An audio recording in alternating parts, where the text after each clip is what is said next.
s'appelle Henri David Thoreau, vous connaissez? Non, c'est un gars qui a écrit ce petit bouquin-là il y a 150 ans.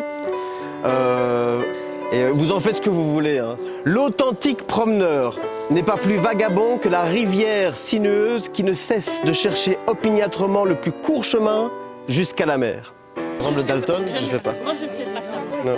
Le Dalton,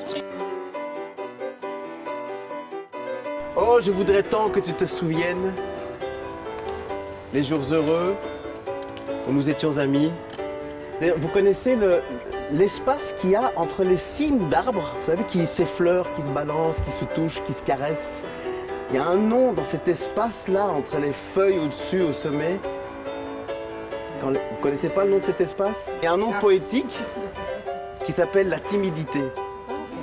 Et je trouvais ça super beau, je me suis dit... Vous connaissez d'ailleurs le célèbre proverbe vegan? On ne fait pas d'omelette. Non. Non, quand on est vegan, on ne fait pas d'omelette. Comment vous faites, vous, pour vous alléger? Du cri aussi? Ah, tu écris? Tu frappes? Pas tout de suite. C'était une vie de méandre, c'était une vie comme ça qui passe comme les rivières qui cherchent toujours le point le plus rapide, comme on disait tout à l'heure. Mais seulement quand vous voyez une rivière, elle peut traverser les pierres évidemment, mais si elle peut les contourner, les pierres, elle les contourne. Ils peuvent embrasser, ils peuvent inviter à danser, ils peuvent être tournés vers le beau, mais ils peuvent aussi être en colère, et c'est normal. Les arts vivants, ce qui est imprévu, imprévisible. Voilà, ils ont mis des écrans à la place des spectateurs. Et donc les spectateurs étaient visibles pour la comédienne qui était sur le plateau et qui jouait.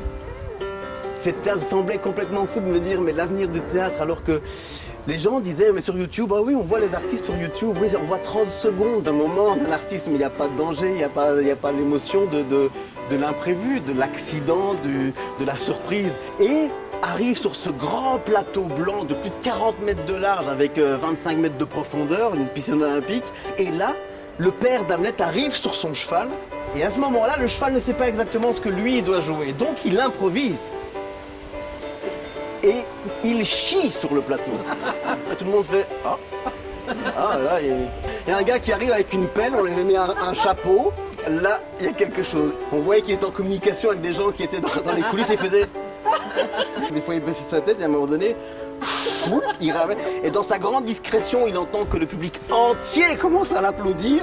C'est quand même incroyable d'arriver à réunir autant de personnes qui payent super cher pour voir un spectacle, alors que ce qui est très très très important, c'est simplement que les gens, à un moment donné, se retrouvent ensemble.